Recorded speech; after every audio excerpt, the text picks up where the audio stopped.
Hello and welcome. I'm very pleased to welcome Jane Stork here today. Jane has published a book with the title Breaking the Spell and the subtitle My Life as a Rajneeshee and the Long Journey Back to Freedom. I find the book to be very interesting, Jane. It's very moving, it's autobiographic, and very authentic.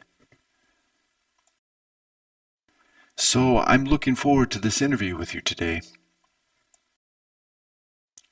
To get started off, Jane, there was a sequence in your book that made a great impression on me.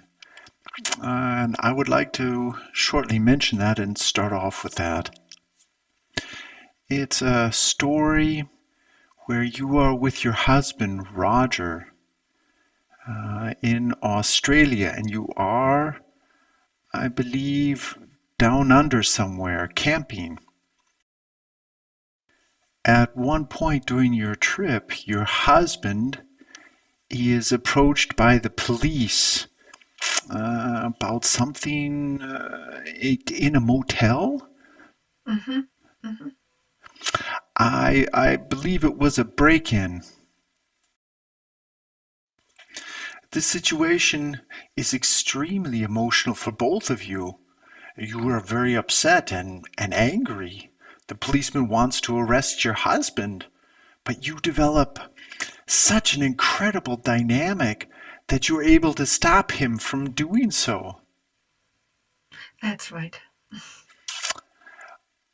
Roger is then allowed to go, but has to report to the police station later. And after that, Roger never mentioned to you what actually happened at that hotel. The interesting part about this sequence is that some 50 or 60 pages later, you mention this incident again. But then the situation is different. Roger has died,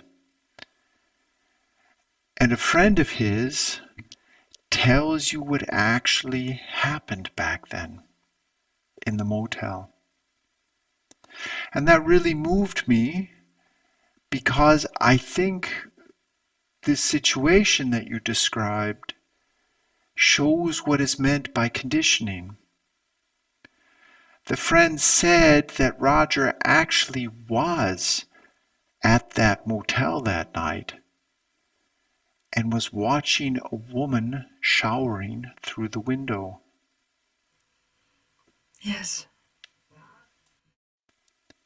And all of a sudden, I realized how strong our conditioning is, how it restricts us by telling us how we ought to behave, and how much it dictates to us what we have to do and what we have not to do. This describes for me exactly what conditioning is. And I believe you came from a religious upbringing. Catholic. Very Catholic. Mm-hmm. Yes, and I believe you were both in Poon and did a lot of groups there, Primal and Encounter and many others. And what struck me was that although Roger was in the Rajneesh movement for 20 or 25 years, which was about being honest and open and showing feelings, he was unable to talk to his own wife about completely natural things. How can you explain this? In my opinion, we are all a product of our childhood. And the big mistake we make is to believe that once we are of age, as soon as we're 21 years old, we would be grown up and no longer a child. Mm-hmm. That child is very much alive in all of us. It is a mistake to forget the child because we carry it with us all the time.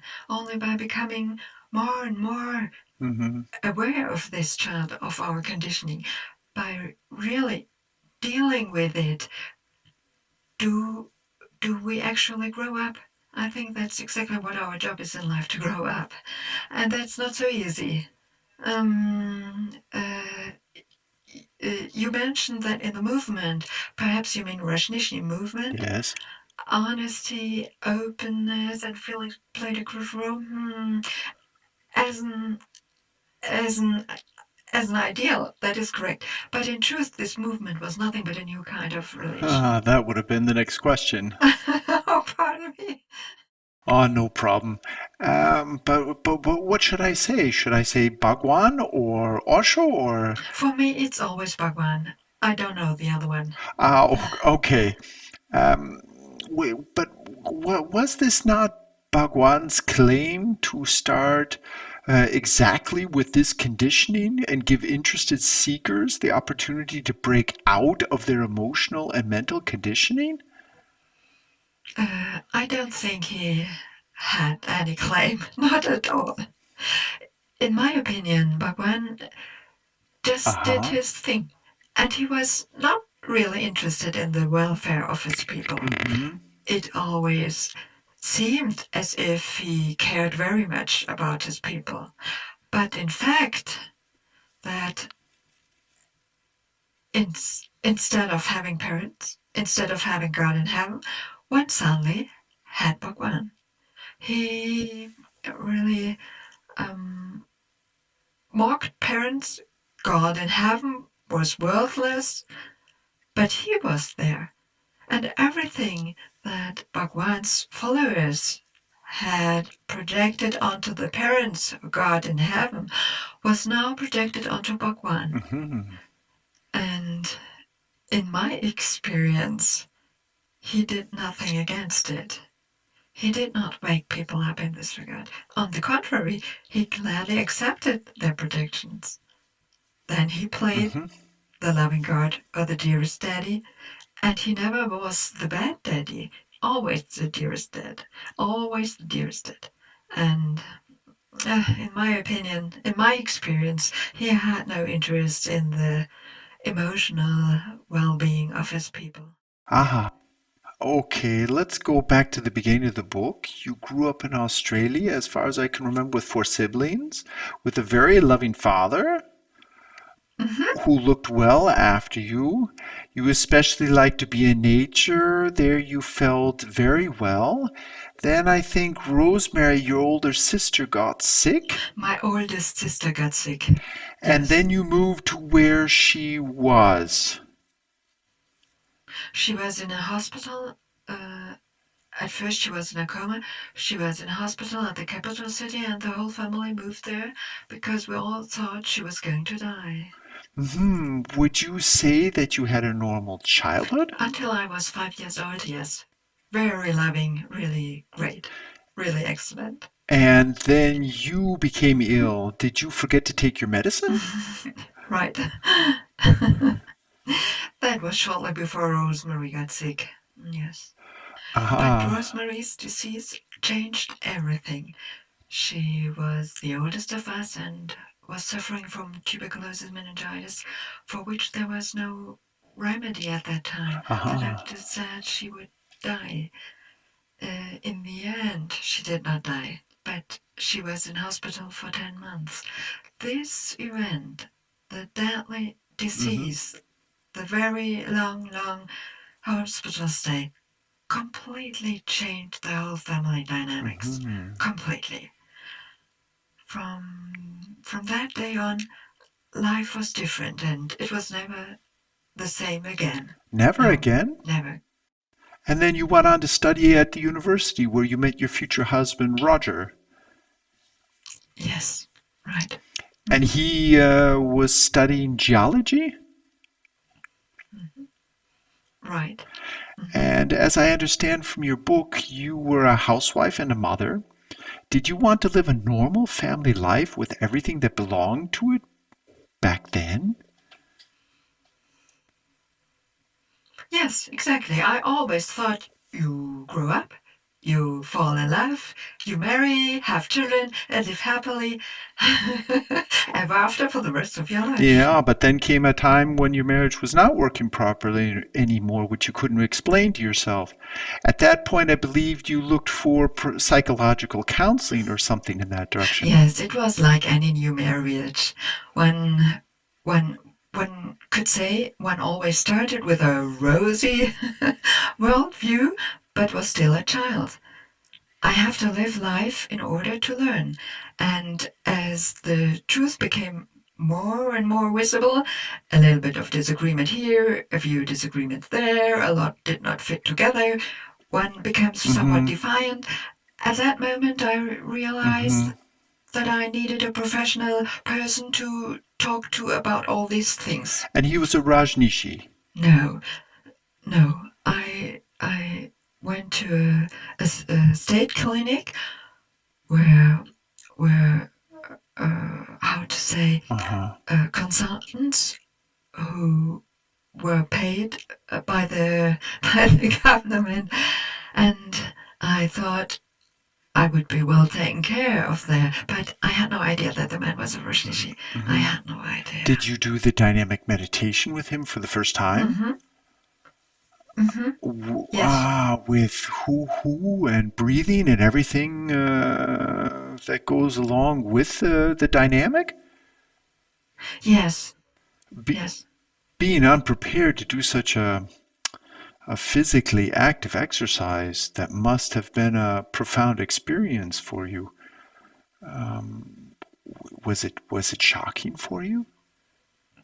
Yes, but the first time I didn't really participate in it as I did later. I was standing there, etc.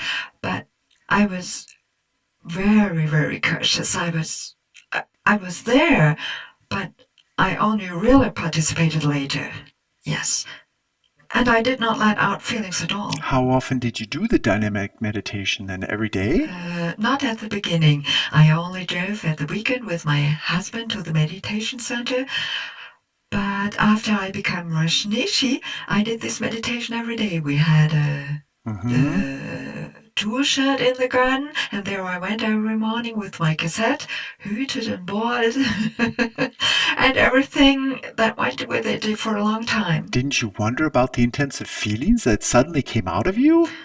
Back then, I did not understand it as I do today. I was not really aware that everything.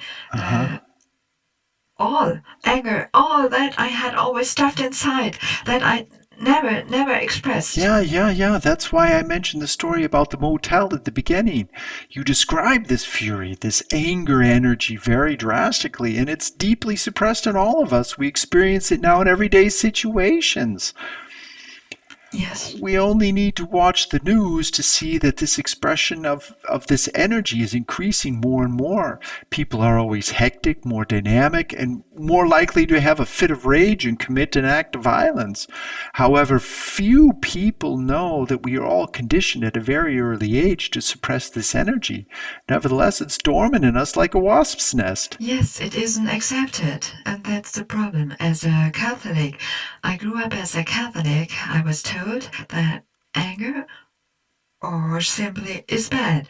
That is very bad. That you have to confess it. If you only have a quarrel with your sister, and rather than being taught how to handle this energy, how to express it, how to find the right words that will not hurt the other person. But But this I learned that much, much later. In Uh-huh. any case, not during my time with Bhagwan, I have to say. That came much later. Mm-hmm. That was during my time as a Rajneeshee in meditation and also in group therapy. We only ever got to a certain point Mm-hmm. with our anger and no further, as if we would come up against a wall. You go to a group, let out this anger. Yeah. You get angry and scream and so on, but after a while I realized I always came to a certain point, and that's the end. Mm-hmm. It just didn't go any further. What can one do with this energy, and how in interaction with others without just yelling at each other? I didn't reach the point where we could have solved problems and started a dialogue. That was not reached. We merely experienced our suppressed feelings during a certain phase. And that fascinated you. Bhagwan fascinated me. Yeah. And then you had the macro-organic or vegetarian. Yeah, yes, vegetarian. Yes. And you read books, and then you thought about a store or something? We had already. My husband and I already had a health food store when we heard about Bhagwan. That was at this time. Yeah, so you busied yourself with the vegetarian diet and were concerned with alternative medicine and yes. And with fasting. And suddenly a man enters your life who would change everything. Yes, exactly. Bhagwan was tremendously fascinating to me. I grew up in Western Australia at the end of the world. I did not know much about the world. I had never been anywhere, only once to New Zealand, but the larger world was foreign to me, and at once came this. Could you have been called innocent? Yes, I was very innocent. Yes. Yes. It was natural for children. Children are innocent by nature. Although I was already married and had 2 children myself, I was still, in relation to the world, an innocent child. I really had no experience with other countries or other people or other cultures. Yes, you describe that at the spot where you come to Mumbai and experience all the people there. Everything pulsated. Yes. Yes. And I was still young. That was extremely exciting for me. Terribly interesting. Fantastic. Yes. Yeah. And I thought, wow, I found it. What luck. Yeah, and when you saw and heard Bhagwan, was there a kind of unconscious relationship established directly with him? I mean, did you project your longings and desires onto the person Bhagwan right at the very beginning? Very fast. But I didn't realize that until many years later. I just projected everything that I heard in my Catholic faith onto Bhagwan simply. But I didn't notice that because I was, after all, in India. There was no church, no candles or incense around. No. Now I was in the middle of India, which was very exotic and completely new to me. I was sitting on the floor at the feet of Bhagwan and he was talking. I did not realize that I was basically doing the same thing. And while you were sitting in front of him? Yes. And then did he give you a name? He had already given it to me before. I was so taken with Bhagwan that I asked him by mail to be his follower. And the meaning of your name was, as far as I remember, peace and blessings? Yes, that's right. He sent it to me by mail. When I was sitting at his feet, I already wore that name. I already was his. Do you know how he got the names and their meaning?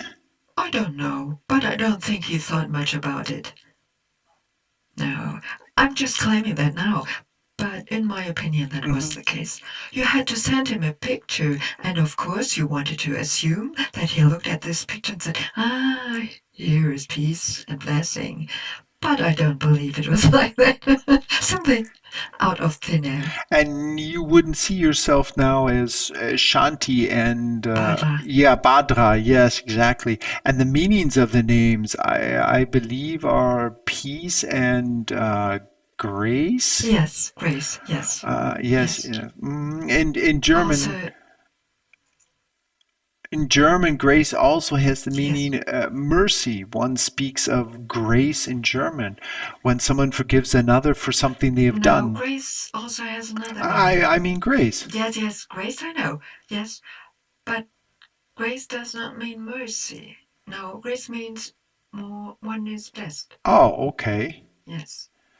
Full of grace. One is blessed and full of this energy. And what is the English word for grace? Forgiveness. Oh, so grace means both.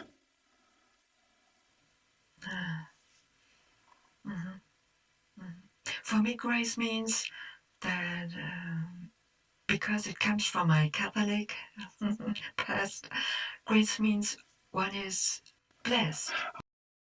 You very impressively describe yourself sitting across from this incredible man, and how deeply touched you were.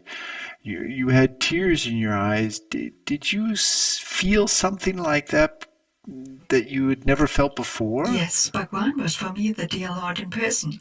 Although, as I already mentioned, I was not able to put it into words at the time, not at all. But I felt as if I were sitting together with God.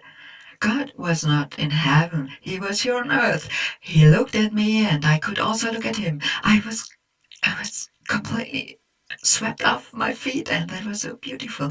But I only projected that on him. Did your projections eventually stop? No, only years later. Years later? Yes.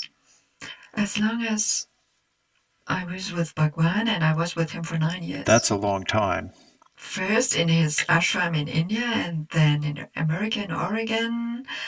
As long as he was my master, my great master, he was to me this godlike figure. The God in heaven was gone. For me, he was here on earth. That was one of the reasons why I stayed with Bhagwan for so long, and why it was so hard for me to leave him. The magic that he meant for me, simply to leave, was not so easy. That was very, very difficult. You spent 9 years of your life in a dream, and realizing the truth was not so easy. At the moment, it took time. Would you really describe your life back then as a dream? Yes, it was a dream that I produced, definitely. Would you say today that Bhagwan was a normal person with strengths, with weaknesses, and motives in his actions? Yes, I would say that. He always said he was a normal person, but none of us wanted to believe that. But today I would say, yes, he was a very ordinary person. Okay. Had Bhagwan perhaps not really reached a higher level of consciousness, like Sai Baba or Krishnamurti in India, for example, who are said to have lived on another level of human consciousness? For Bhagwan's followers, for his disciples, he was the master. He was the illuminated one, the enlightened one. Back then, he was the same. What does it mean to be enlightened? Good question. Good question. I don't know. I'm not enlightened.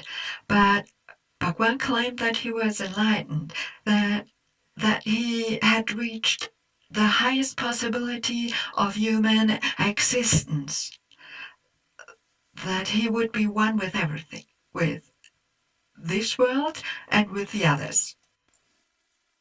Simply by the fact that he claimed this, he was automatically different from me or others. We were not illuminated. We were not enlightened. And that's a very dangerous relationship. For if you are not enlightened, but the other is, then I give up my responsibility. Yes, completely.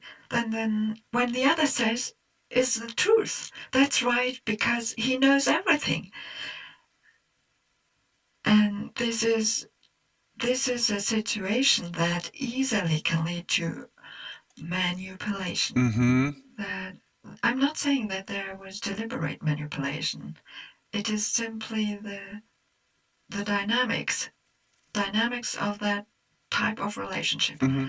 And I strongly advise against putting any person, no matter who, up on a higher level. Mm-hmm. Well, some people are fantastic writers, as Thomas Mann, my favorite author. Writing was his strength. He could write like an angel, fantastic. Others can paint, which I cannot. I may ask, could you help me that I can too paint a little better? But I will never be able to paint like him. We're all very unique. And Bhagwan could speak well. Mm-hmm. That was his strength. He was able to express himself very, very well. Mm-hmm. He was a professor of philosophy and very well read, and besides he was really good at discourse. That was his strength. But that he should know more on another level, I know nothing about that. I cannot claim that. I would be very cautious with that kind of assumption that he should be on a different level and could see further. Of course one can. I'm now 64 years old. I have lived 64 years on Earth and I have seen a lot. Accordingly, I have many of my own experiences, and for example, if I notice a 20-year-old girl is getting involved in a relationship, I can see now in advance, oh no, she's getting into a relationship that's not going to be good for her, simply from my experience. But I would never say to the girl, keep your fingers away from that guy, it can only go wrong. No, she has to take life in her hands. And I believe that the biggest mistake we can make is to have another person as our role model and set out believing, I have to be like him. That's not possible. Mm-hmm. Everyone is their own person. Everyone is an individual. Mm-hmm. In my point of view, this is a serious mistake we keep on making. I want to be like him. Bhagwan is enlightened. I want to be like him. I want to be like me. So anybody can claim they're enlightened. Yes. We can claim now, for example, that we are enlightened, but we have no proof. Right. There's no proof. There is no diploma for enlightenment. Nevertheless, Bhagwan attracted so many people. Yeah, sure. He was a personality. Yes, there are people who are like that. The people who followed Bhagwan were, as far as I know, not all, but I believe very, very many were by all means well educated. Very, very well. They had attended universities, were studied, and had a good job. These days, they might have been called yuppies. They were not people who could not read or... At the time, I just remembered there was a star therapist named Tirtha today, Paul Lowe. Do you know him? Tirtha, yes. I know him too. I know him well. For him, I bought a nice gold watch for his girlfriend. Yes, that's one too. Recently? No, back then. Today I have nothing to do with him anymore. I've heard that he is living now in Australia and is also speaking out against gurus and masters. He used to follow Bhagwan unconditionally. There was an interview in Der Spiegel, the magazine, with him saying that if Bhagwan had said he should kill himself, he would not have hesitated, not for a second, and done it. Today, however, he says exactly the opposite. I wonder, how is that possible? So I have had, since I left Bhagwan, I've had nothing to do with him. Nothing at all. I hear about him now and then, and let's put it this way. He made a lot of money in his life, and still does, with people who are looking for answers to their problems. So I can't say more than that. He is doing just fine. Yes, of course. I believe that many of those people who were trained in Pune as therapists and group leaders are active in their countries, offering workshops and trainings and the such. How do you feel about that? They were already therapists when they came to India, where they then worked for Bhagwan.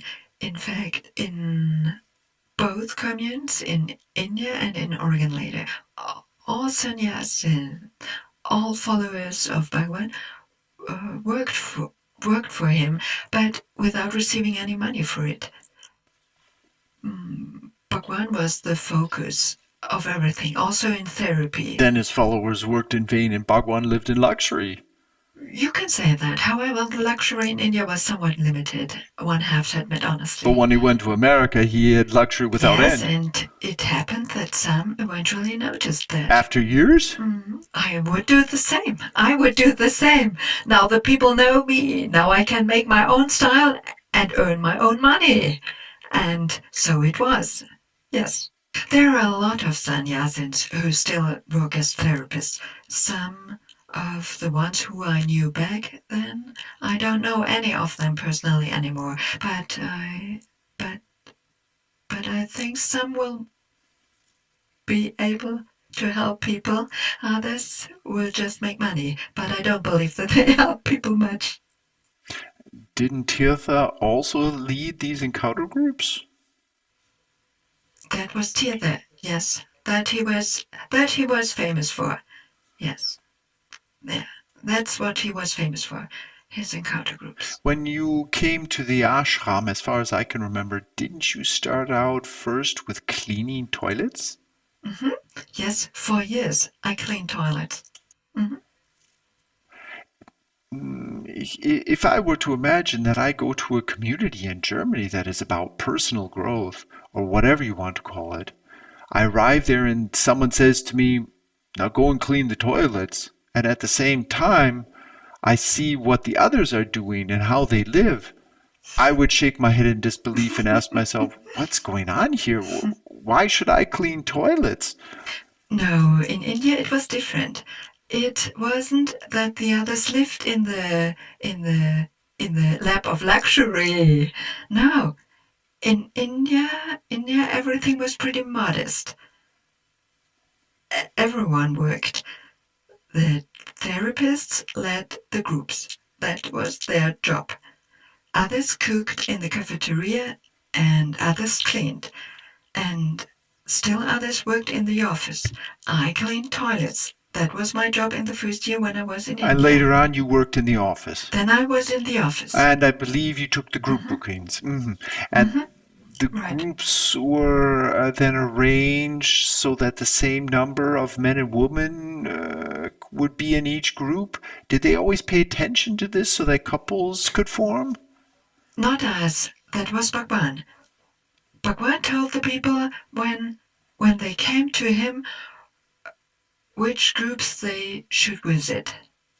Before that, however, he informed himself which groups still need participants, which groups were missing men, and which were missing women, and so on.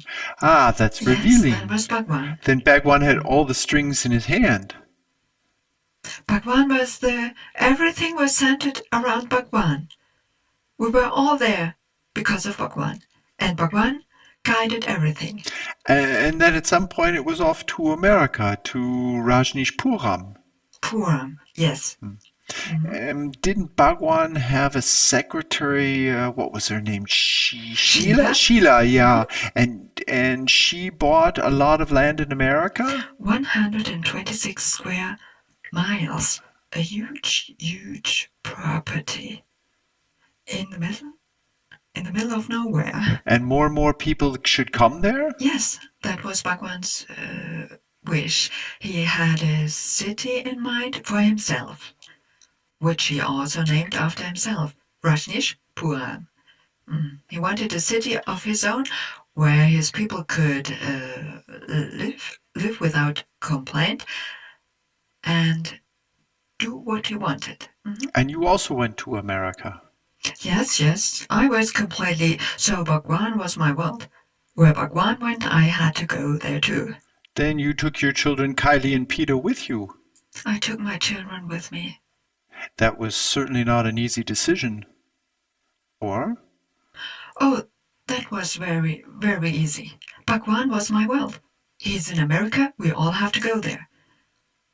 By that time, I had been living with Bhagwan for 5 years.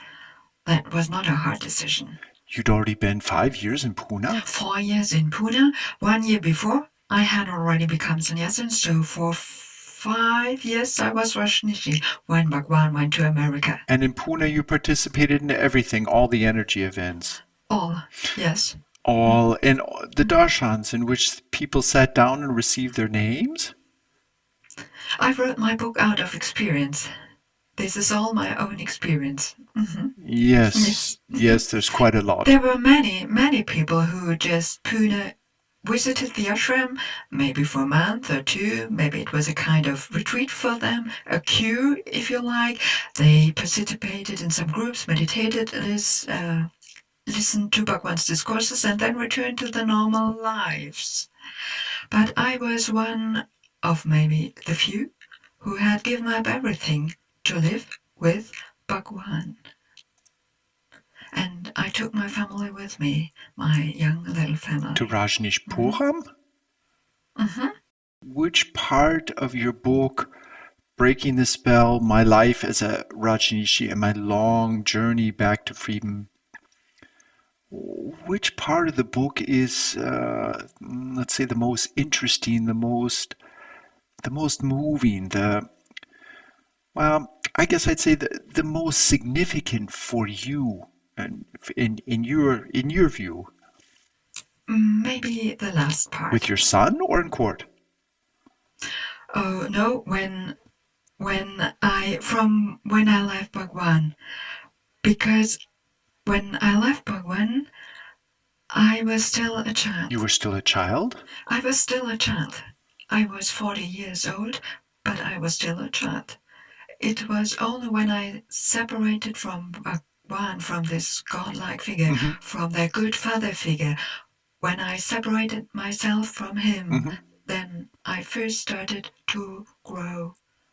To grow. Or let's say better, to grow up. That took years. Life makes you grow anyway. One always grows. One always grows, hopefully. But for me, that was the beginning, and that's why the first part is my childhood, which of course has shaped me very much, as I mentioned earlier. The second part is about marrying, having children, discovering Bhagwan, off to India, off to America. This life as a Rajneeshee, as an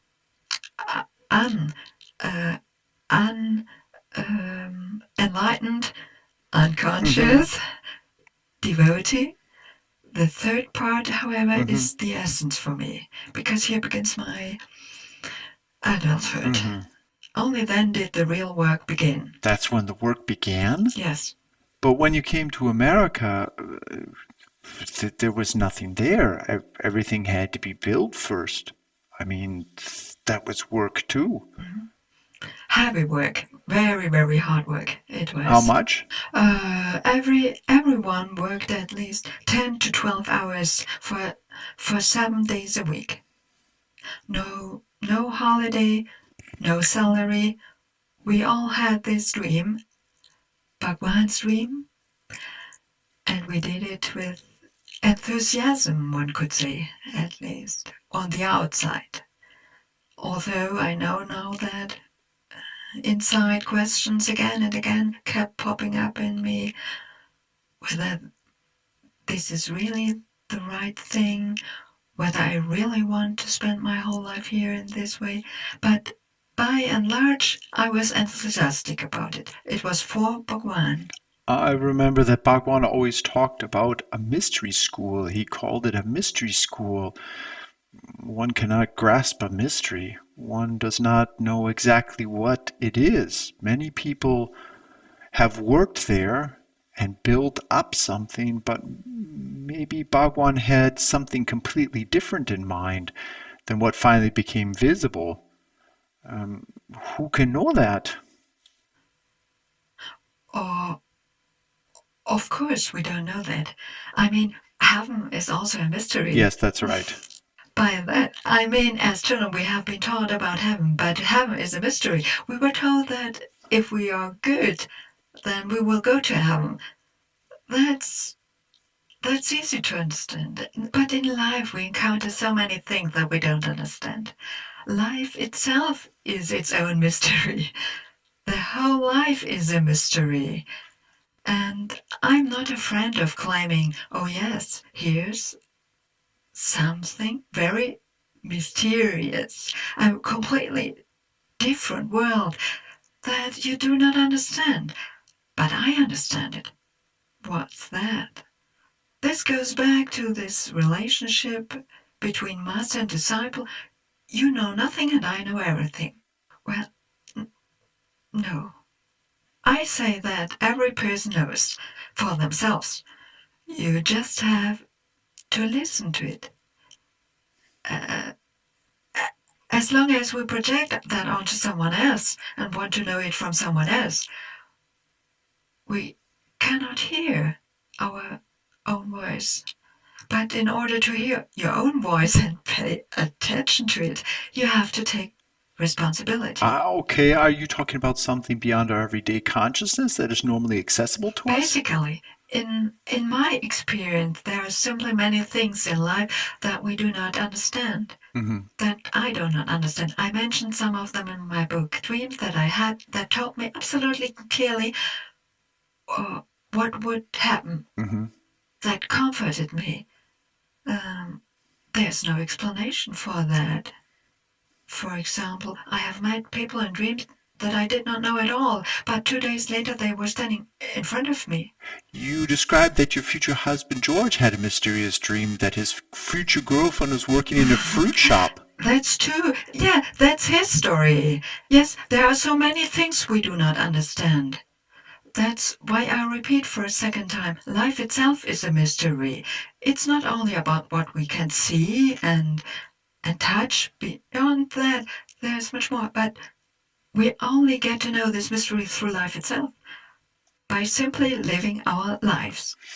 I would like to come back to Rajneeshpuram. As time passed, more and more people came, and everything became more and more obscure. Suddenly, homeless people were carted in from all over America to take residence there because of the vote. Yes. Afterwards, they were simply taken away. This behavior, it seems to me to be, I don't know, I guess I'd say quite insensitive. Terrible. That was terrible. The whole thing. When I heard about it, I felt appalled. I could not be. Can't be true. And I thought to myself, where these homeless people were dragged on like cattle only for the vote? Was That's how it was. That's the truth. What was the turning point for you? For me, it was such a chaos and so terrible that was not the turnaround because I found it all terrible, because for me it felt inhumane. Inhumane? I did not feel that way about it at the time. I did because I was still very focused on Bhagwan. What I personally found terrible was this chaos, this crowd, all those people who got so sick, but I did not see the ethics, the human aspect.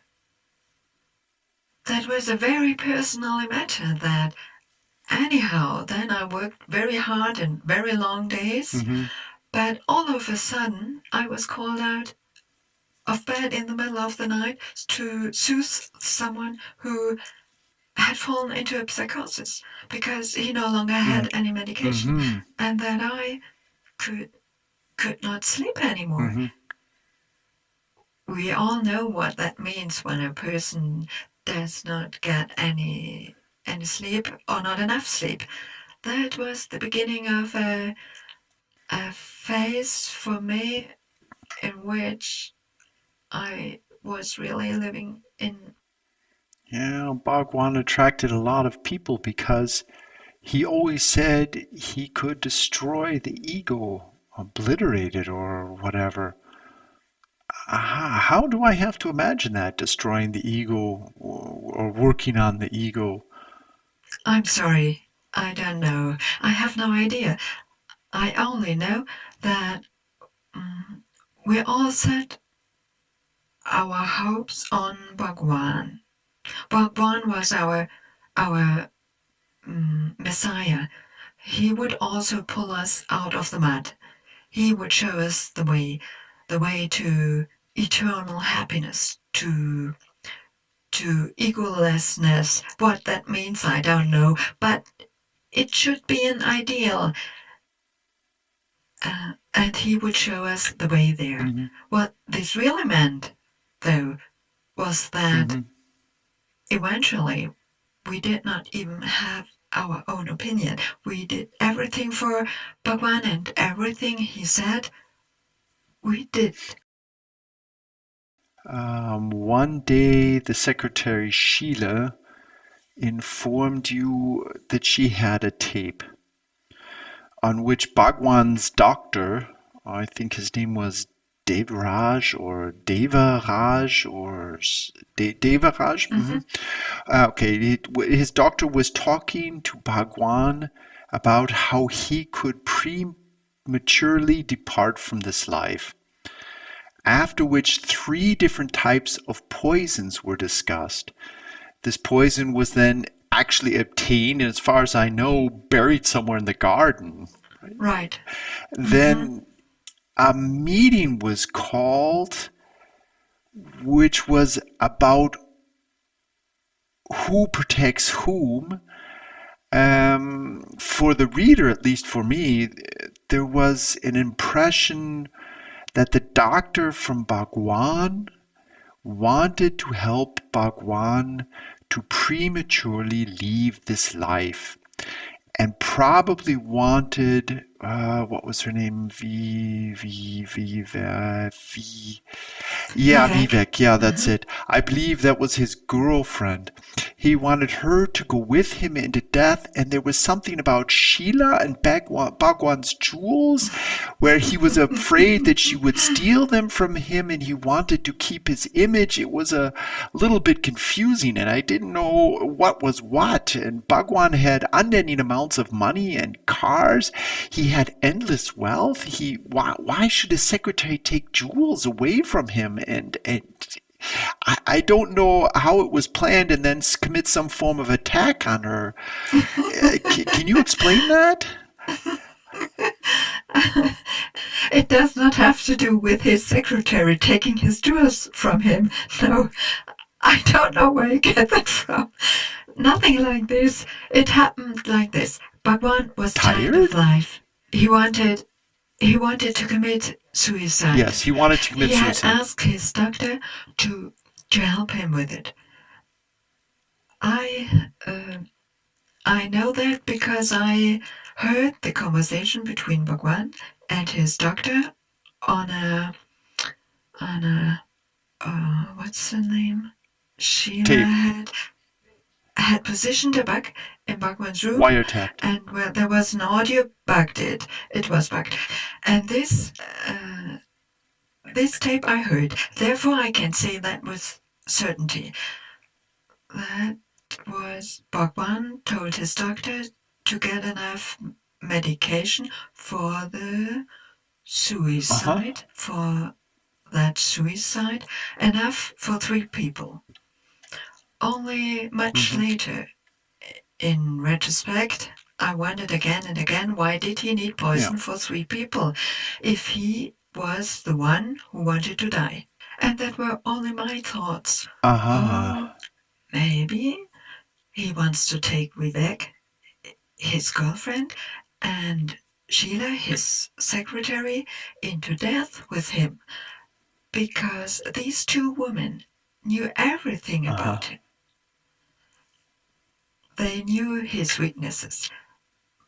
Most of Bhagwan's followers, most sannyasins, I would say 99%, maybe even 99.5%, knew only the public person. Only a very few knew what was behind that image. But Vivek and Sheela knew him well. It was nothing but a play of thoughts, if you want. However, that's why he had wanted the medication for 3. That were only my own mind games. It has nothing to do with the jewels. But Bhagwan was keen on building his image as the greatest master. One can see on the Wikipedia page, he is now named as the greatest mystic of our time. They've flattered him. He was very keen to create this image and then maintain it. And I say that's why he changed his name from Bhagwan to Osho, because the name Bhagwan is connected with all of the disasters that happened in Oregon, with attempted murder and suicidal desires and so on. That's all connected with the name Bhagwan. One changes the name, calls themselves suddenly Osho, and only very few people in the world will associate Osho with the stories happening in Oregon. With the new name, people form new associations. That again, that's just my own claim. Only in this way can I explain why he changed his name. Okay, but to come back to your book, you said that Bhagwan and the inner circle were your family, your one and all. One and all. Yeah, and at the meeting, which was about Bhagwan's planned suicide, you were suddenly worried that everything might shatter, and at some point during this meeting, you would hear, as you called it, a disembodied voice. Yes. Yes. I want to do it. Yes, I will kill the doctor, so he does not kill Bhagwan. What is an disembodied voice? How can I imagine that? So for me, let's see if I can describe that. We both talk to each other now. I'm here, and my voice is firm. At that time, I agreed to commit murder, declared to kill someone. This speaks against everything at my very core that I feel is right. You don't do that. One knows that. Even if you've been with Bhagwan for 9 years, everyone knows that you do not kill another person. Despite this clear, deep-rooted, clear conviction,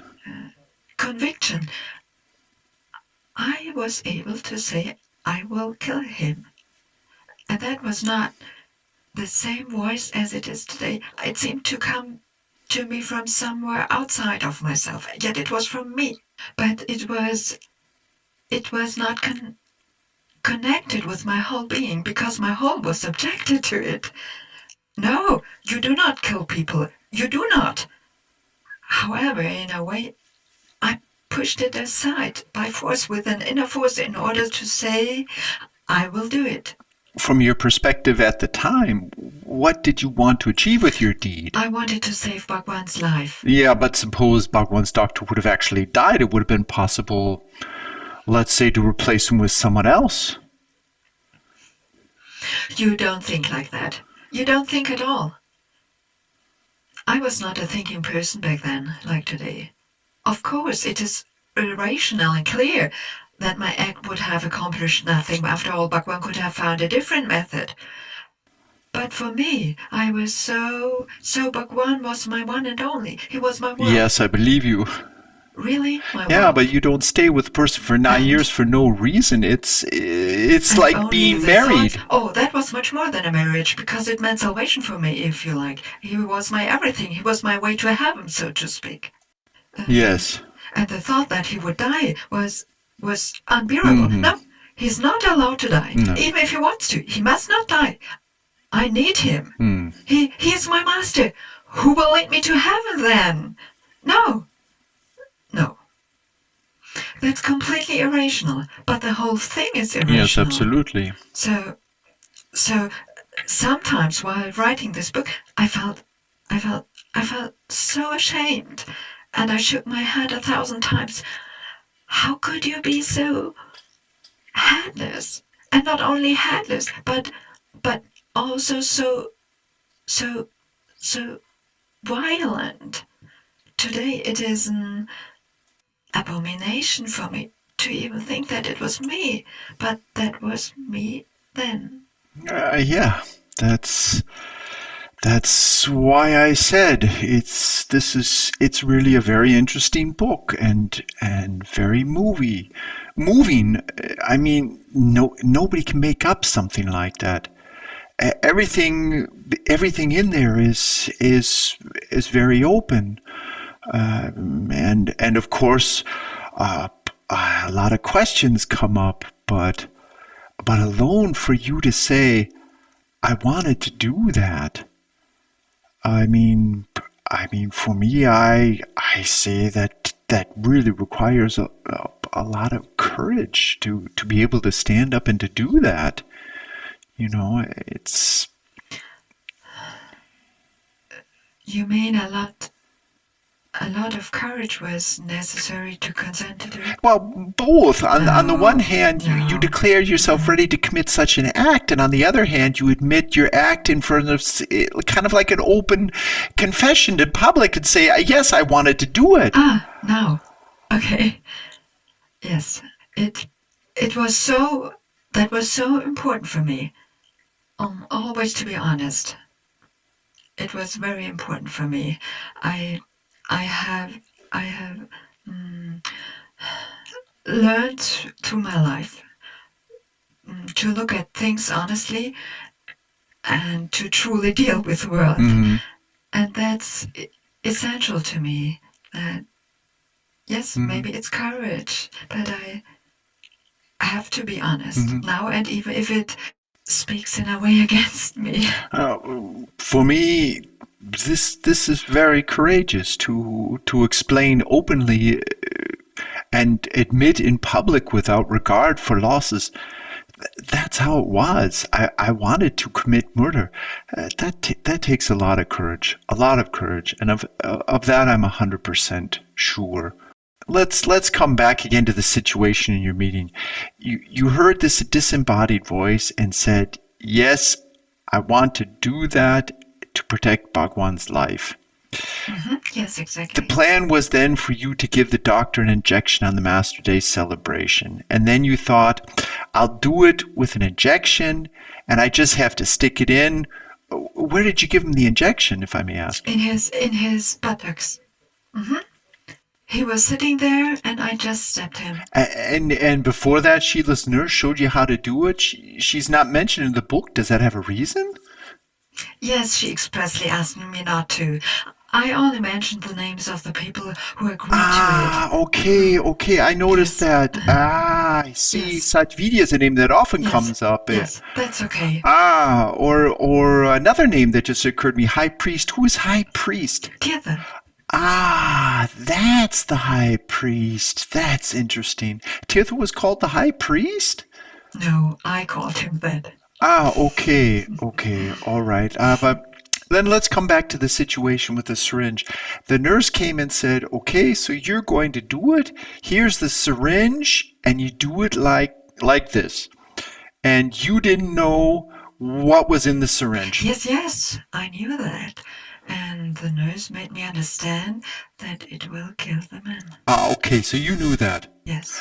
Then the nurse must have filled the syringe with another fluid, otherwise he would have died. The doctors found it, I believe, to contain Valium in their examination. No. That was Valium in the syringe. What I injected was pure... No, what I injected was adrenaline. Yes. The other, if it was found in his blood, then he must have taken it himself. Oh, he took that Yes, himself. that's something one has to conclude. I have nothing to do with... But the dose of adrenaline was ultimately not fatal. Thank God. The nurse must have known that when she filled the injection. Maybe not. I don't know. I mean, as a nurse, she must have actually known what she put into the syringe. I always say that I'm very grateful to this woman. She never told me if she knew it or not.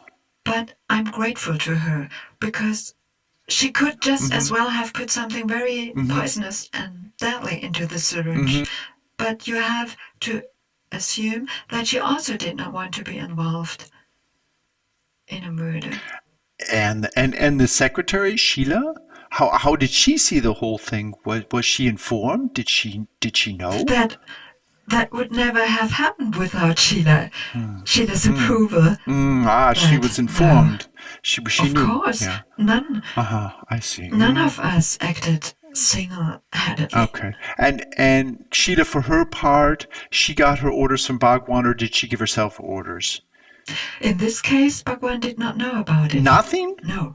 That I had agreed to kill Bhagwan's doctor. He knew nothing about it. Why should we tell that to Bhagwan? Bhagwan wanted to commit suicide. In English, there's a word, fake, which means something like, I present a certain image, but in reality act completely different. Would it not be possible, theoretically, that in many of those mysterious sanya stories that seem so incomprehensible to us today, somebody was directing it, and the whole thing was simply a sort of fake? Bhagwan wanted to die. That's 100% for sure. You know, you're 100%. I heard the conversation with his doctor. The medication was ordered according to Bhagwan's instructions. When I understood that on Master's Day, the next day, the doctor would fulfill Bhagwan's request, I decided to assassinate Bhagwan's doctor so that Bhagwan could stay alive. Bhagwan did not know about my plan. No, that's not completely clear for me. Bhagwan knew everything Sheela did, after all. Sheela got her orders from Bhagwan himself. This is clearly stated in your book. She did nothing without Bhagwan being informed.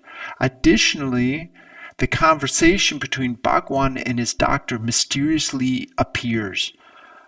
Could it be, I'm just starting to fantasize a little bit, that Bhagwan and his doctor have faked this conversation just to test how far his people are willing to go? I do not believe so.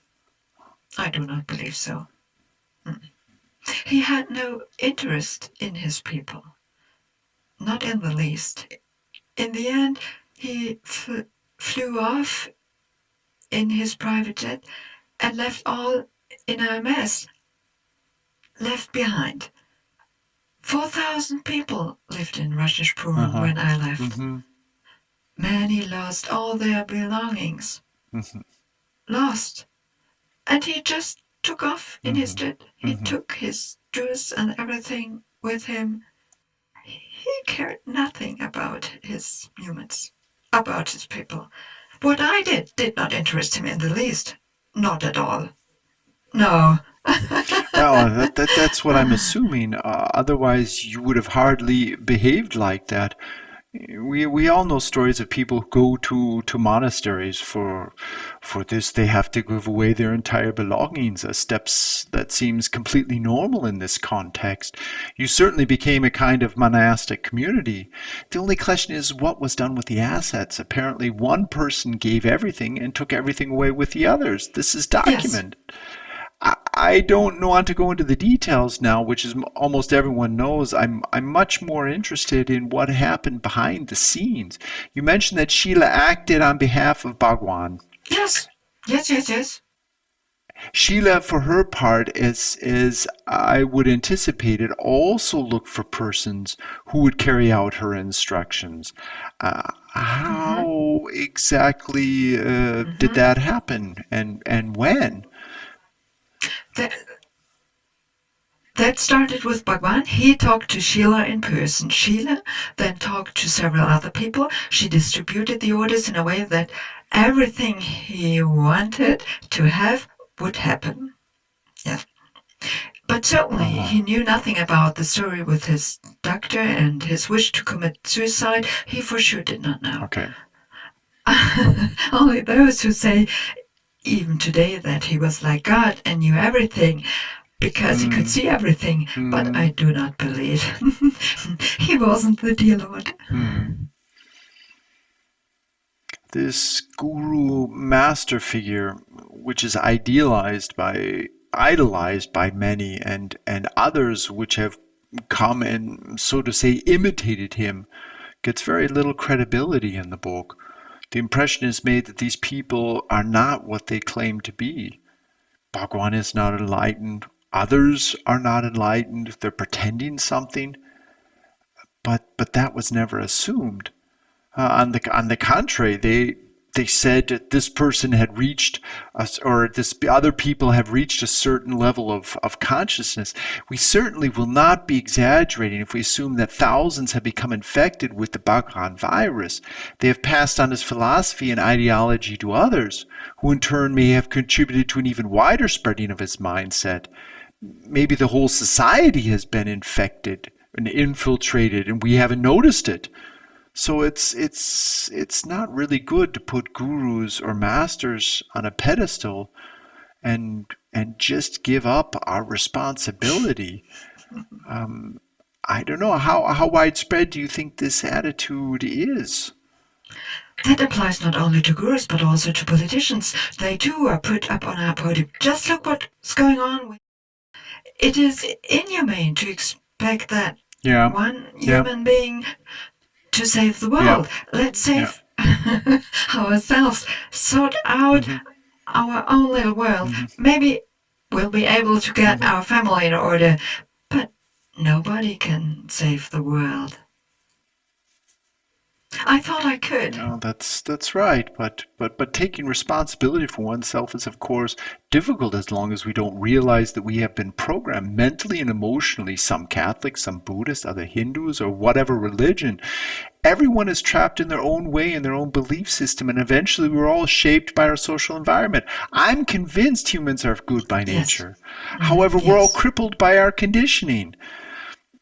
Yeah, Do you mean as children? yeah, for sure. Well, but eventually one has to come to the point where they take responsibility and say, okay, I lost a Mm, leg in my childhood mm, because this or that was mm, done to me. But that does not matter. I'll learn to walk with one leg. mm, And then yeah. and then you just have to start walking. There is, I don't know his name, the author of Soma the Greek, Mm. written these Greek. Alex Sobas? Yes, the author of the story. He said in Oh, or reference, was it Nikki Theodorakis? yes, no, Theodorakis' music. But it was some Greek. It was. Yes, from Crete. He once said, Mhm, grown-ups who constantly complain about their parents, oh, that's what they did wrong with me, and mhm, now I can't do this or that, oh, why did they do that to me? mhm, He says that parents give mhm, us paint and a brush mhm, and prompt us to paint now. mhm, I do not believe in eternal mourning, in breaking the spell. I described how I blame my parents for everything during a certain phase, what they did mhm. wrong, etc., during a certain phase. Yeah. However, I think parents do the best they can out of their own Mhm, mhm, history. They do their best. mhm. Then it's up to us. It's our job, if you will, to lay the foundation and do something even better. Yes, but of course an incentive is important. In Germany, because you said in the beginning, the burden of the past is particularly pronounced because Germany has a very heavy history. There's not a family there that has not lost some family member in the war. And this history has left a mark not only on our childhood, but also our parents' childhood, our parents' lives, the lives of our grandparents and our grandparents. We are in the front row now, but they are all behind us. We carry all this within us, in my opinion. And this is our job, to live life. Yeah, so everyone can work only on themselves and not about some guru. I think it's basically wrong to look for someone and ask him how I should live my life. That's absolutely wrong for me. This is where we get off track. You have to ask yourself, how do I get back to myself? Bhagwan has helped me in that way. He moved me so far away from myself. And I gave myself up so much that I finally learned how valuable it is to bear my own responsibility. To live my life the way I feel is right for me. That also includes, at the same time, right for my fellow human beings. Yes, and everyone has their own perception when reading the book, you know. Yes, indeed. Everyone sees what they see. That is very individual. As a reader, we can't really form our own picture of what happened. Few of us were there, let alone in the inner circle of Bhagwan. And so the credibility of the book stands and falls with the sincerity of the content. As a layman, can I assume that this book is 100% credible? I wrote down my story, my life story, honestly. Everything what I have written is sincere. Of course, my feeling is different from that of another person, maybe even from someone who was at a particular event with me in the same room. When people testify in court, that often becomes clear. One person says it was a blue car, the other one says no, it was red. But what is written in Breaking the Spell is my story, from my point of view of how I lived it. And I wrote the book as honestly as possible. Would you say that you were a devout disciple who did everything without questioning it? Did you simply implement what you were told? Yes. In the book, I tried to explain why I was like that. Not every sannyasin was like me. Others would laugh and say, yeah, right. She was in India for years and never went to Taj Mahal. She never went to Goa, never smoked pot. They would laugh. But I was that kind of devout disciple. And as he said, that came from my childhood experience. I was a devout Catholic, a very pious, good girl, who always went to church and always confessed. I have incessantly tried to do the right thing.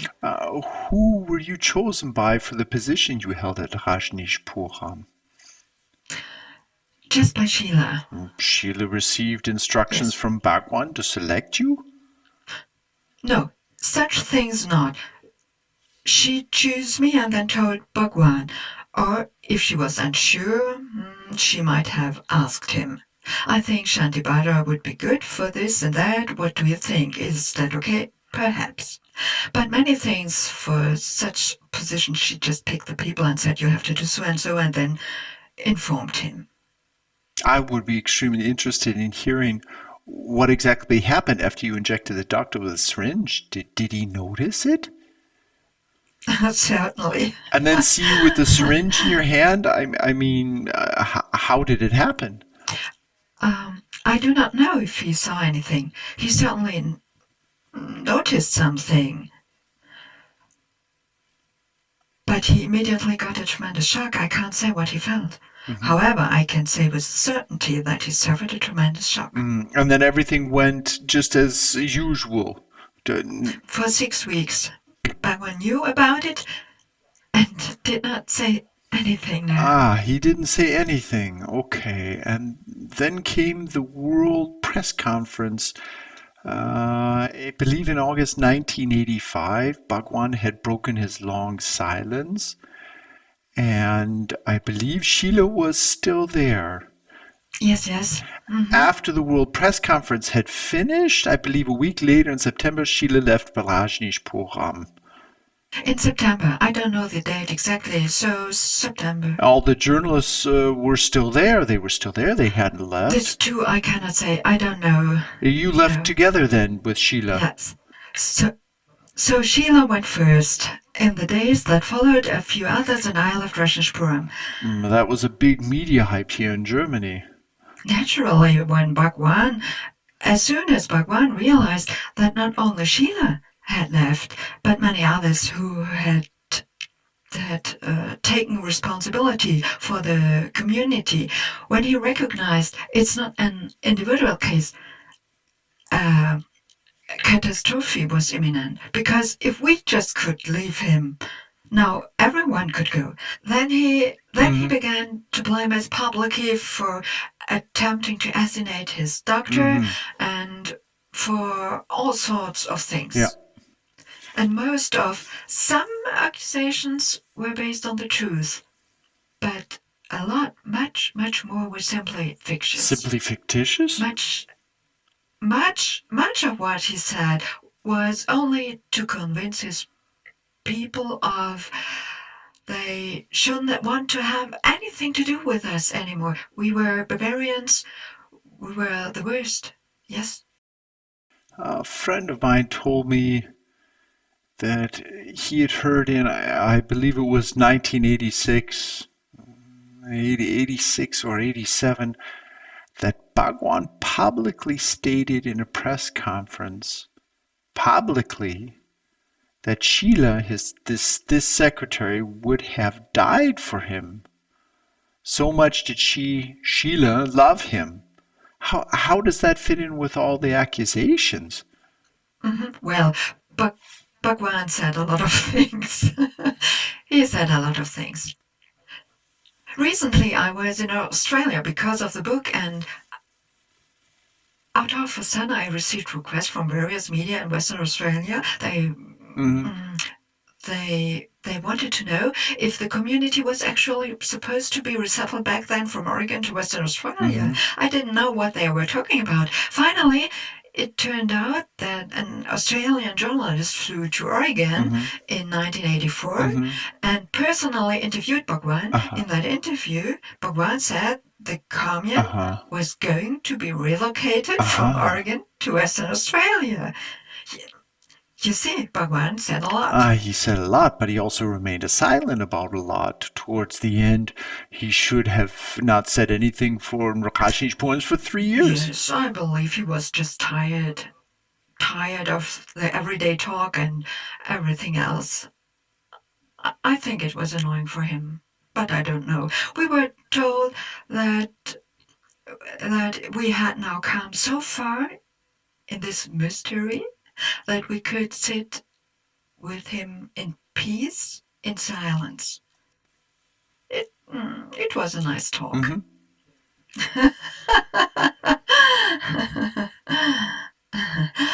But afterwards, after I had left Bhagwan, suddenly I was not so far in the mystery, not any longer from his point of view. I was nothing but the devil's Yeah, tool. that was certainly not easy as the devil's tool in a foreign Germany, no longer experiencing any support, feeling completely alone. I mean, 9 years is a long time, only red-clothed people around, and also the language of the sannyasins was very special. You must have felt very abandoned and isolated. How could you handle everyday life after all your experiences? I was really in shock and was like that, I believe, for years. My life was not every day. That started first later, after my arrest and detention. You were arrested in Germany. At that time, in 1985, I was arrested in Germany, but it was the German. The order came from the American justice. They had applied for it, and I was to be extradited. Yes. The Germans on their own would not have arrested me. Aha. I was jailed in America. Yeah, you spent 2 years in prison together with Sheela. Then you came back to Germany in the juice shop. Yes, right. My juice bar. In German, that word has a double meaning. Yes, I know. Yeah. Yes. But it was a juice bar. Yeah. And there you slowly learn to regain your foothold in life with the help of normal everyday work. You learn to listen to yourself. After all, you were suddenly thrown back on yourself. And then Sheela came later to you in Germany too? Yeah, Sheela was in prison longer than me, and then she came to Germany. How long was she in prison? She was in prison for 3 years. And Sheela was then with you in the juice shop? Oh no, Sheela didn't work in the juice shop. No. Only I worked in the juice shop. So she only occasionally made use of the money I earned there. What I earned So there. she was still on her ego trip like in Rajneeshpuram. She was very demanding. And yes. I notice in the book contains a colorful picture of Sheela. Looks quite good. And I mean, surely you were thinking of something there in particular? No, I did not want it, but rather the publisher. Eventually, they got my approval, but that was not my idea. That's a very nice picture. It came from the publisher, as well as the pictures of Bhagwan. I thought maybe you wanted to express your appreciation to Sheela. No, in reality, I wrote to the publisher and asked if they couldn't get a slightly nicer picture of Sheela, because I think it's a little... I think it's very well made. She's smiling, and I believe it's the time when she came out of prison. Yes. That was the photo from then. But if I had chosen a photograph of her, she would have been in her robe that Bhagwan had prescribed for her at the time when she was appearing as the chief of the Legion. Yeah, you described very clearly the image of how she sold herself outwardly. Yes, because Sheela was the Pope. I knew the picture, but what astonished me was the fact that everything was prescribed to her, how she should speak, what she should wear, how she should appear, what to appear provoking or flattering. No one can imagine that is possible. No, but it is possible. Yeah, but why did she do that? Because she loved Bhagwan. He was her master. The master is enlightened. The master knows everything. He knows better. And as long as you are with him as a disciple, as a student, you are automatically in that role. When you were in Germany, was Sheela a kind of substitute master for you? Yes. Because in your book, you describe how you hung a picture on the wall in the kitchen and talked to her on a daily basis. And that's how it was. May I ask how long it was like this for you? For 2 or 3 years? That was when Sheela got out of prison. No, not so long. Maybe a year and a half at the most. Maybe not so long. Then she traveled around the world and did her business? No, there was a point Ultimately, Sheela was no longer allowed to come to Germany because she had exceeded her visa. During that time, she was in France.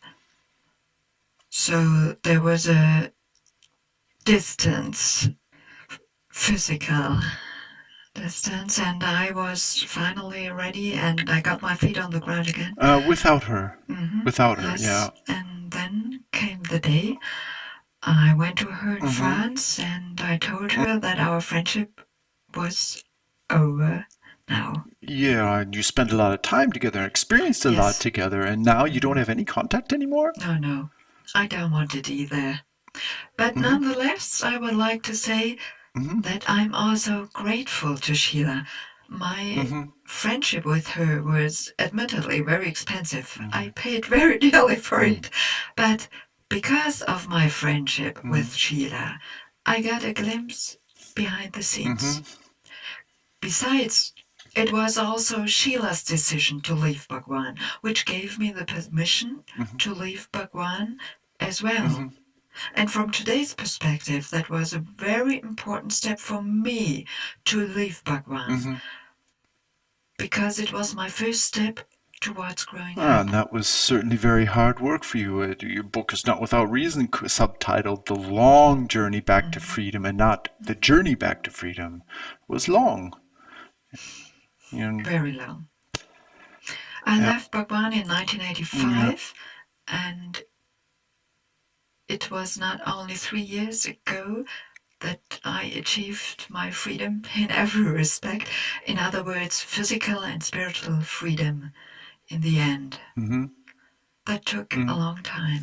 In many situations with Sheela, you had to take it. You wrote in your book, typical Sheela, whether it was the situation with the winter jackets or with the car, she always allowed herself things to be done. She took the Ford and gave you the Fiat, and I thought, this can't be true. Finally, the decisive split came between you and her, and she made her off with a wardrobe full of clothes, you know. Yes, that's okay too.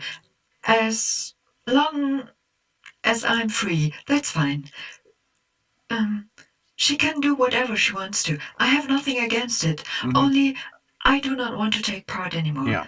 And that now for over 20 years, which suits me just fine.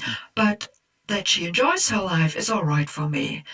I have no grudge against her. It's completely fine. You've experienced a lot, and I can only repeat that.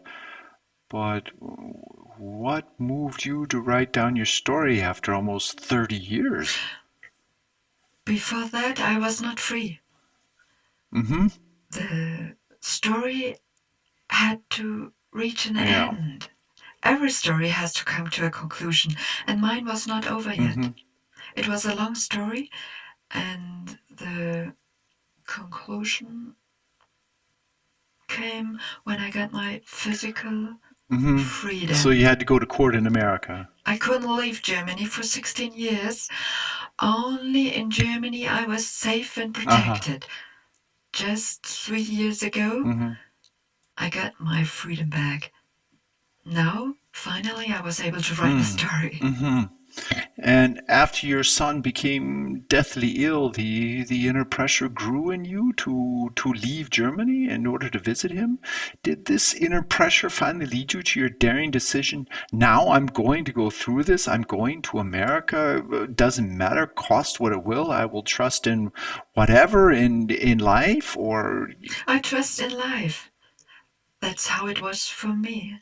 I had no other choice. If I wanted to see my son again, I had to take this step. I simply threw myself before the court. Although both you and your new husband George and your lawyer had warned you, be careful, don't do it, this or that could happen, still you said, no, I'm going to do it. I will go there. And then in the end, the judge pardoned you. You couldn't have expected that at all. I mean, how could you know that? I mean... Not at all. Not at all. That was... Everyone said that I would end up in prison for a fairly long time. Mm-hmm. Nobody could foresee that this miracle would happen. But you can see how other people can react when you dare something. For me, that was one of the highlights of my life, to stand in that courtroom and realize all of a sudden that they were all just human beings and no longer judges or prosecutors or FBI agents, just people with feelings. And they all felt sympathy. That was very beautiful for me. Even today, I could only cry. It's very moving, and that's what I meant at the beginning when I talked about your story being very touching. You touch other people with your story. Yes. Without having planned it. One lives and it just happens. Well, from the beginning to the end, you move hearts, human hearts, with your book. Well, thank you. I'm very happy about it, because it's the heart. I speak from the heart. If I touch another heart with it, then that's great. Super. Yes, I feel that. Really great. Yes, you describe so many stirring moments. For example, when you visit your terminally ill son in Australia and see him again for the first time after so many years. I've not even mentioned many other parts. For instance, your daughter had herself sterilized during the Rajneeshee movement, which could eventually be reversed. And the effect of your story reminds me, though it may sound a bit corny, of the movie Gone with the Wind. You know, all the people went to the movies and were touched by O'Hare and Butler, and they had to cry. The story, like yours, contains everything, but it was a movie. And this book is life. This is alive. Yes, it was experienced. That's what's so interesting. That's why I've busied myself intensively with it. I had heard that the book was really good and worth reading, and while reading, I thought to myself, "Wow, that's just unbelievable! It's just moving. It's really touching." Thank you. You have the ability to touch people in your own way. Yes, that's it, yeah. Lovely. If the readers have something from it, that's what I had hoped for while they are reading my story. Perhaps they are in a difficult phase of their life and think, oh, it's all too much, it's going to tear me apart.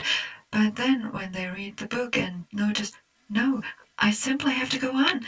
I get through it, and finally a door will open again. Yes, this reminds me of the passage in your book where you lost your son and are mourning in the forest. Suddenly the trees appear to you like the mourning mothers of the earth who have lost their children in many different ways. Usually we always accuse and complain, but you say, hey, accept the things as they are and look at them.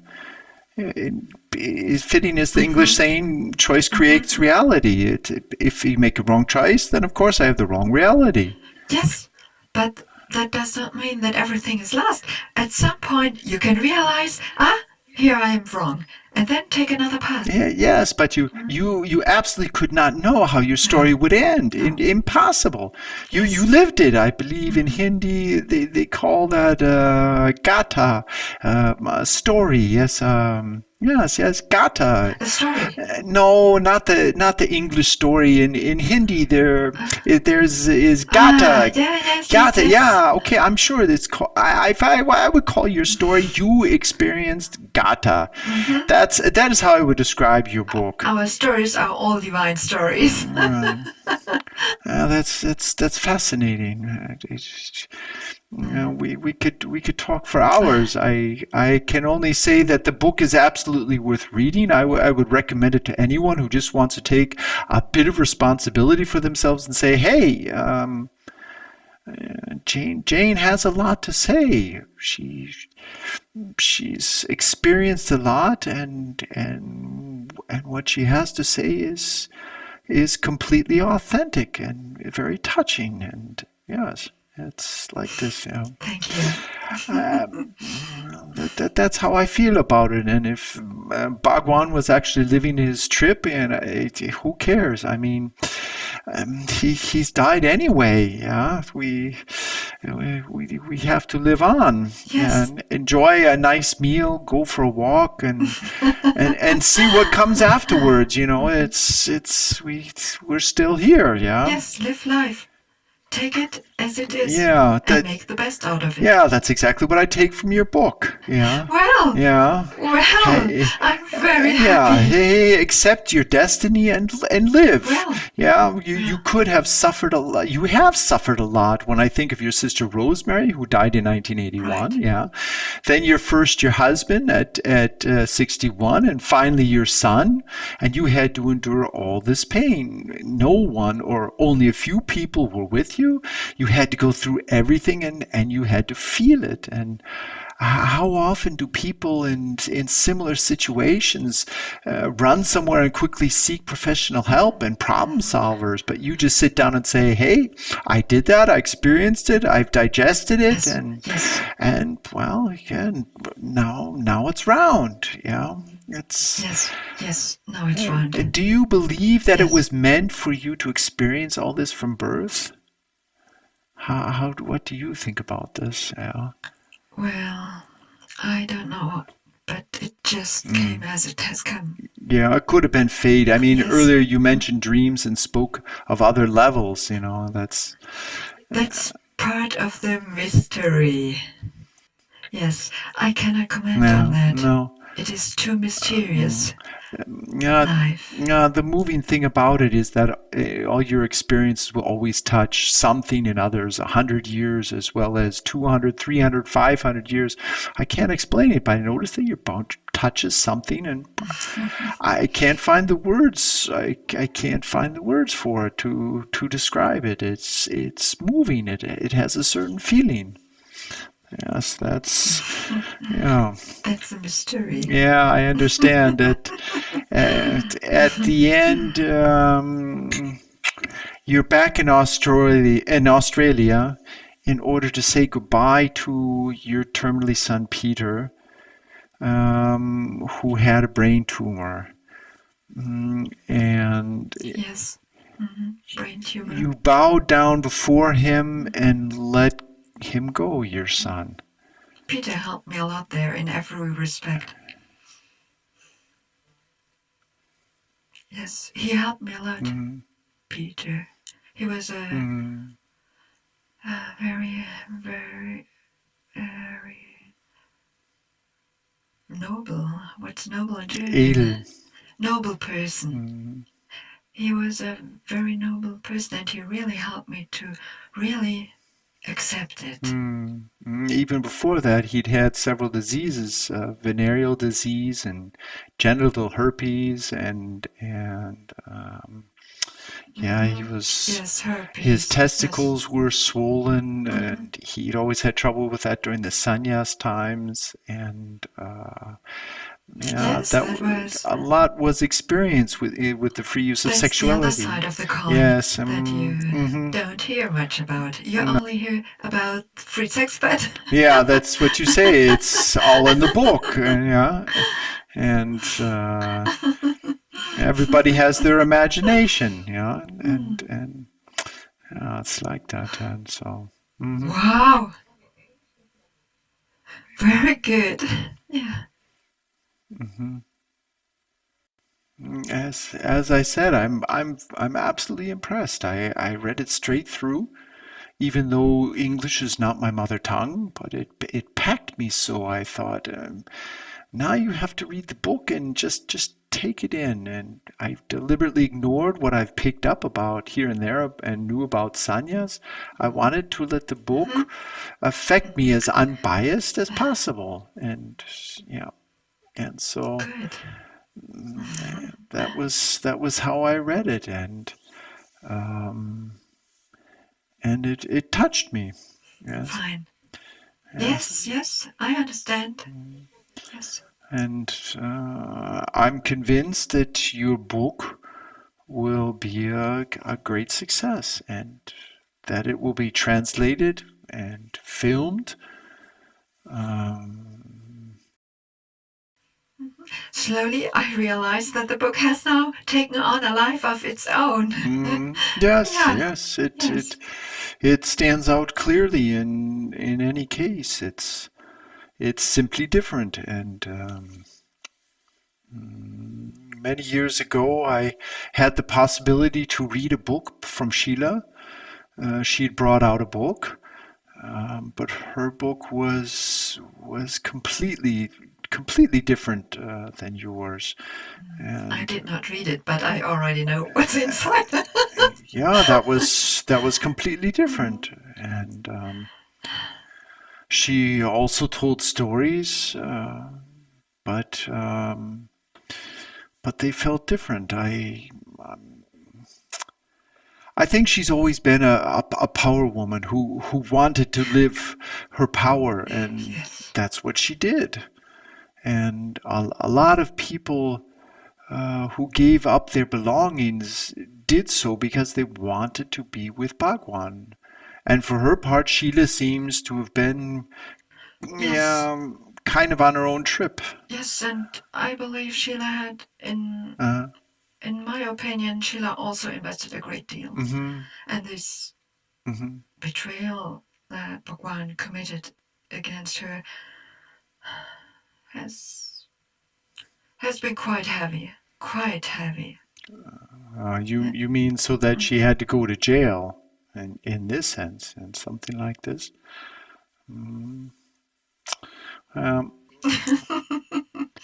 I believe that Bhagwan will remain a mystery, and in my opinion, everyone Yes. who has their experience, their own story, and made their own experiences, and everyone has experienced it differently. And what amazes me is that Tirtha, Paul Lowe, says similar things like you. Take your responsibility.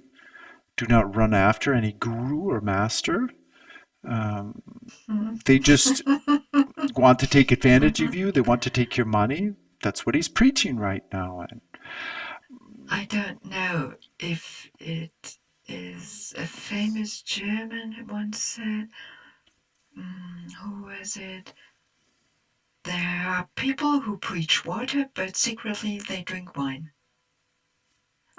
I don't remember exactly. That comes to my mind now in this context. you speak German very well. You had to learn so much, and then this psychological burden. Again, it's all so I'm incredible. speaking German with my husband. Yeah. Nevertheless, you have to Yes, get it started. started with a juice bar. Yeah, and you have to get started. And German is difficult compared to English, and but you seem to feel very comfortable in the German language now, and that's quite an achievement. Yes, and German is meanwhile my language. I dream in yeah, German, I uh-huh, think in German. When I wrote Breaking the uh-huh, Spell, I always had to work with a German-English dictionary mm-hmm. because I had the German words in mind, but Yeah. Do you want to translate the book yourself? No, I do not intend to do that. I do not think one should do that. We'll see Yeah. what the result will be. Have you been to yeah? Have you been to Australia with your book? In Australia, I was on the East Coast, in Sydney, Brisbane, Melbourne. There I gave dozens of interviews, TV, radio, and printed press, and the book was very well received everywhere. Uh-huh. And have former sannyasins come to any of these events? Oh, I only recognized one. I was with Peter's wife and their children and my in-laws. We were shopping. I was shopping with the kids, and a woman came up to me. She told me her name. It was a sannyas name. Said that she had just read my book and wanted to thank me. Mm-hmm. She had never understood what happened back then, and all at once a burden fell from her. She wanted to thank me. That was very nice for me. Otherwise, Yeah. I have not heard from any sannyasin, but many people from my past from my childhood have turned up. For example, the other day a woman sent me a communion picture where I'm sitting with her in the first row. That was also enjoyable. Yes, Jane. She also said that my book is worthy of praise. Well, okay, then I would like to sincerely thank you for giving me the opportunity to speak with you. I wish you everything well. Thank you. For your future life, and that everything is fulfilled. And have a good evening. Thank you. Thank you.